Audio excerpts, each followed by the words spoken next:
আসসালামু আলাইকুম রহমতুল্লাহি ওবরাকাতুহ। সম্মানিত দর্শক, আজকে ১৩ই নভেম্বর ২০২৫ পড়ন্ত দুপুরে, মানে দুপুর অতিক্রান্ত হয়ে গেছে। এমন সময় আপনাদের সামনে ভিডিও করার জন্য বসেছি। আজকের এই দিনটিতে সারা বাংলাদেশ আওয়ামী লীগ আহত লকডাউন অথবা শাটডাউন যেটাই বলেন না কেন, সেটা চলছে।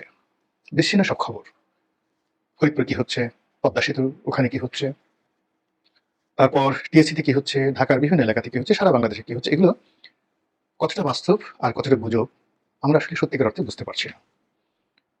আওয়ামী লীগের যে সকল লোকজন এই অনলাইন প্রচারণায়, যেটাকে বট বাহিনী বলা হয়, বাংলাদেশে একটা সময় বট বাহিনী বলতে জামাতের বা শিবিরের যারা লোকজন তাদেরকে বোঝানো হতো, অর্থাৎ ইন্টারনেট প্রোটোকল ব্যবহার করে সফটওয়্যারের মাধ্যমে তাদের চিন্তা এবং চেতনা সকল মানুষের নিকট পৌঁছে দেওয়ার জন্য যে লোকজন নিয়োজিত ছিলেন বা আছেন তাদেরকে বলা হয় বট বাহিনী, বিওটি।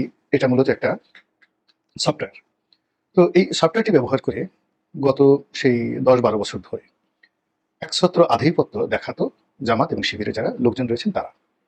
কিন্তু হাল আমলে মনে হচ্ছে যে জামাত শিবিরের সঙ্গে পাল্লা দিয়ে হয়তো আওয়ামী লীগের বট বাহিনী আরো বেশি, তাকে বলা হয় সামাজিক মাধ্যমে রীতিমতো হইচই ফেলে দিতে পারছে। এবং সবচেয়ে বড় ব্যাপার হলো যে আওয়ামী লীগের শীর্ষ পর্যায়ের যে সকল নেতৃবৃন্দ রয়েছেন তারা যে সকল কথাবার্তা বলছেন বা প্রমোট করছেন এই বট বাহিনীর বিভিন্ন ভিডিও ফুটেজ তারা নিজেরা বিশ্বাস করছেন এবং নিজেরা নিজেদের পেজ থেকে এগুলো আবার তারা প্রচার করছেন। ফলে সত্য হোক মিথ্যা হোক, যখন দায়িত্বশীল কোনো রাজনৈতিক নেতা তিনি এই ধরনের কোনো ভিডিও বা অডিও ফুটেজ তিনি শেয়ার করেন, ধরে নেওয়া হয় যে তার সঙ্গে তার সমর্থন রয়েছে।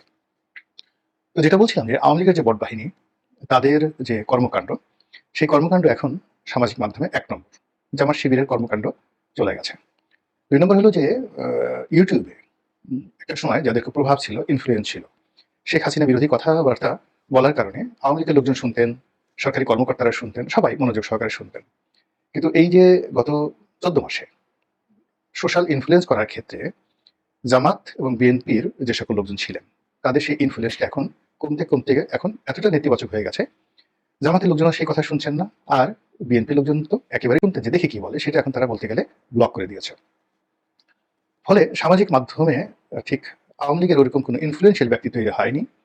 জামাতের যা ছিল তা চলে গেছে, বিএনপির যা ছিল তারাও চলে গেছেন।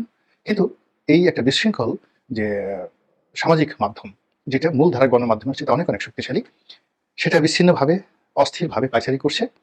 আর সারা দেশে মানুষের মধ্যে এক ধরনের ভয় এবং আতঙ্ক, এক ধরনের অবিশ্বাস, এক ধরনের অনাস্থা তৈরি করে ফেলেছে। এগুলো সামাজিক মাধ্যমের অবস্থা।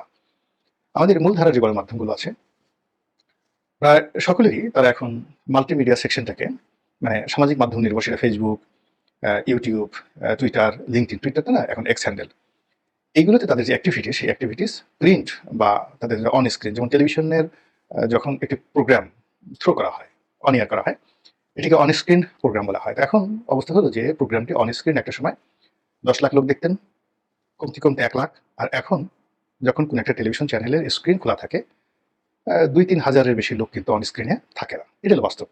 আর যে সকল ছোট ছোট টেলিভিশন রয়েছে তাদের অন স্ক্রিনে সারা বাংলাদেশে 500 লোকও থাকে না। এটা হলো বাস্তবতা। তো সেই যে বাস্তবতা, সেই বাস্তবতায় দেখা গেল যে তাদেরকে নির্ভর করতে হচ্ছে সামাজিক প্ল্যাটফর্মের উপরে। তো অন স্ক্রিনে যে টেলিভিশনটির ২,০০০ থাকে না বা ৫,০০০ থাকে না বা ৫০০ থাকে না, তারা এটাকে ১,০০,০০০, ২,০০,০০০, ৫,০০,০০০ ভিউর মধ্যে নিয়ে আসে সোশ্যাল মাধ্যম বা সামাজিক মাধ্যম ব্যবহার করে, প্ল্যাটফর্মগুলো ব্যবহার করে। তো সামাজিক প্ল্যাটফর্মের একটা স্বাভাবিক চরিত্র হলো চটকদার বিজ্ঞাপন লাগবে, চটকদার কথাবার্তা লাগবে এবং অন্যান্য যে সকল বট বাহিনী বলেন, যারা ভিউ ব্যবসা করেন, যে তাদের মিলিয়ন ভিউ লাগবে, তারা সেই ভিউর কারণে বা ভিউ পাওয়ার লোভে কোনো অবস্থাতেই তাদের নীতি নৈতিকতা রাখেন না। এখানে মানে যেকোনোভাবে হোক, চুলকিয়ে হোক, কাপড় খুলে হোক, যৌনতা তৈরি করে হোক, ভয় আতঙ্ক তৈরি করে হোক, মানে যাচ্ছে তাই যেভাবে হোক, মানে একজন কন্টেন্ট ক্রিয়েটর তার ভিউ পাওয়ার জন্য যে সকল পাগলামো করেন, উন্মাদনা করেন, যে সকল মিথ্যা কথা বলেন, ঠিক এর ফলে কি হলো, সামাজিক মাধ্যমের যারা নিয়মিত দর্শক তাদের মধ্যে ঠিক ওইরকম সুশীলতা, মানে খুব বেশি সুশীলতা, খুব বেশি বুদ্ধিমত্তা, খুব বেশি সততা, ন্যায়পরায়ণতা, যেটা লিখতে গেলে বা টেলিভিশন অন স্ক্রিনে যেটা প্রচার করতে গেলে খুব বেশি দরকার পড়ে, সেটা সামাজিক মাধ্যমে আসলে এই ধরনের যারা ভিউ দেখেন তারা এই ধরনের পছন্দ করেন না। ফলে দেশের প্রধানতম গণমাধ্যম তো বটেই, বিশ্বের নামকরা গণমাধ্যম, এমনকি ধরুন ভারতীয় হিন্দু, দ্য ইন্ডিয়ান এক্সপ্রেস, এই সকল পত্রিকা, কিংবা the guardian, new York Times, the financial Times, কিংবা ধরুন দ্য টাইম ম্যাগাজিন, এ সকল পত্রিকা তাদের মূল যে কন্টেন্ট বা সকল গণমাধ্যম তাদের মূল content CNN, BBC, Al Jazeera তাদের মূল কন্টেন্টের বাইরে গিয়ে যখন তারা এটাকে সামাজিক মাধ্যমের জন্য তৈরি করেন, তো সেখানে খণ্ড খণ্ড করে এরকম উত্তেজনা বা উত্তেজক শব্দ তারা ব্যবহার করে যেন ভিউ পাওয়া যায়। এবং প্রতিটি যাকে বলা, যেহেতু আমি সংবাদপত্রের সাথে জড়িত, যেমন আমি 2009 সালে যখন একটা পত্রিকায় লিখতাম, ধরুন 5 লাখ, 5.5 লাখ, 6 লাখ ছাপা হতো। তার সাথে কন্টেম্পোরারি প্রতিযোগিতা করে দ্বিতীয় যারা ছিলেন তারা 3 লাখ, 3.5 লাখ ছাপাতেন। এখন সেই পত্রিকাটি হয়তো 2 লাখের বেশি ছাপায় না, ছাপানো, বিকজ একটা পত্রিকা প্রিন্ট করতে তার খরচ যায় ধরুন 15 টাকা।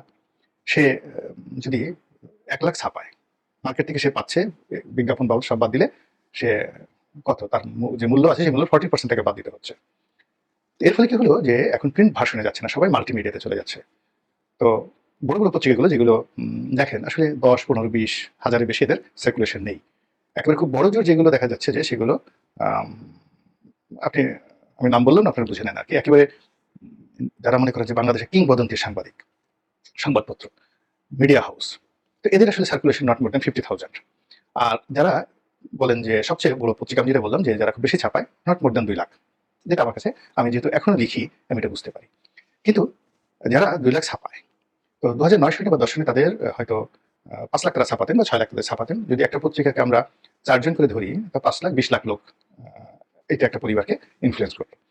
এখন সেই 2 লাখ সার্কুলেশন নিয়ে, অথবা তাদের যে নিকটতম প্রতিদ্বন্দ্বী যারা একটা সময় 6 লাখ বা 5 লাখের পরিবর্তে কাউন্টার দিয়ে 3 লাখ বা 4 লাখ টাকা ছাপাতেন, এখন তারা 50,000-এ নেমে এসছে। তো এখন তারা সামাজিক প্ল্যাটফর্ম ব্যবহার করে এই 1 কোটি যাকে বলা হয় দর্শককে তারা টার্গেট করছে। তো এই কারণে সামাজিক মাধ্যমে রীতিমতো গুজব ছড়ানোর একটা কারখানা শুরু হয়ে গেছে। আমি কথাগুলো এত লম্বা হিস্ট্রি দিলাম এই কারণে যে এই লকডাউনকে কেন্দ্র করে, শেখ হাসিনাকে কেন্দ্র করে দেশের মূল ধারার অনেকগুলো গণমাধ্যম খবর ছাপিয়েছে যে দিল্লিতে শেখ হাসিনার বাসায় গোপন বৈঠক হয়েছে। তারপরে সেই বৈঠকে পুতুল এবং শেখ হাসিনা সেখানে বাংলাদেশের রাজনীতি নিয়ে বাকবিতণ্ডা করেছেন, মুখোমুখি তর্ক করেছেন। এটা আওয়ামী লীগ যারা করেন তারা খুব ভালো করে জানেন যে কিয়ামত যদি হয়ে যায়, জয় কিংবা পুতুল শুধু মুখের দিকে তাকিয়ে কথা বলবেন, তার সামনে বসবেন ঠিক মতো, ওই সাহস শেখ পরিবারের কারো এখন পর্যন্ত হয়নি। এবং শেখ হাসিনা পুরো পরিবারের উপরে যেভাবে নিয়ন্ত্রণ প্রতিষ্ঠা করছেন, যেটা বঙ্গবন্ধু কল্পনা করতে পারতেন না। এর ফলে কি হলো, আমার বিষয়, উনি যদি মরে যান, মানে তার জানাজা, দাফন কাফন, এমনকি কবরের সামনে গিয়েও শেখ পরিবারের যারা লোকজন বহুদিন ধরে তারা স্টপ থাকবেন, যারা কথা বলতে তারা অভ্যস্ত হবেন না। এটা হলো স্বাভাবিক। আওয়ামী লীগের লোকজনের, মানে শেখ পরিবারের কথা বললাম, আওয়ামী লীগের লোকজন যারা আছে তারা তার সাথে বিতর্ক করবেন, ঝগড়াঝাটি করবেন, এটা কল্পনাই করা যায় না। এটা হলো শেখ হাসিনার অবস্থা। কাজেই এই যে খবরগুলো ছাপা হচ্ছে, এই খবরের ফলে যে বিতর্কগুলো তৈরি হচ্ছে, এটা কি ধরনের জার্নালিজম সেটা হয়তো আমি বলবো না বা আপনাদের বলার দরকার, কিন্তু এর ফলে কি হলো, প্রচন্ড সামাজিক বিভেদ, বিসংবাদ তৈরি হয়ে গেছে। আবার খবরে দেখা গেল যে সেখানে দিল্লির বাসভবনে বসে শেখ হাসিনা ভয়ঙ্কর সব পরিকল্পনা করেছেন। কোথায় আগুন দিতে হবে, কোথায় পেট্রোল ঢালতে হবে, কোথায় ঢাল সুরকি নিয়ে নামতে হবে, পুরো জিনিসটা একটা মাস্টার প্ল্যান করে কাজ করছেন। মানে অ্যাজ ইট ইজ যে বাংলাদেশের সংবাদ মাধ্যমের যারা লোকজন আছেন তাদের গুপ্ত ক্যামেরা এবং তাদের অডিও ডিভাইস, যেটা দিয়ে ভয়েস রেকর্ড করা যায়, ওটা একেবারে শেখ হাসিনার শাড়ির সঙ্গে লাগানো ছিল। অথবা শেখ হাসিনার সেই মানে আশেপাশে যারা ছিলেন ওখানে একেবারে পুরো দাঁড়িয়ে দাঁড়িয়ে থেকে তারা সেগুলো রেকর্ড করেছেন, যেভাবে কোনো একটা অনুষ্ঠান টেলিকাস্ট করা হয়। এইভাবে রিপোর্ট দিয়ে বোঝানো হলো যে যে অবরোধ, যে শাটডাউন, যে হরতালের নামে মূলত যে লকডাউনের কথাটা বলা হচ্ছে, এটা হলো অবরোধ, হরতাল, তারপরে অন্য যা কিছু আছে, ক্ষোভ, বিক্ষোভ, সবগুলো একটা কম্বাইন্ড অ্যাটম, একত্র করা। তো এই কাজগুলো আওয়ামী লীগ করবে।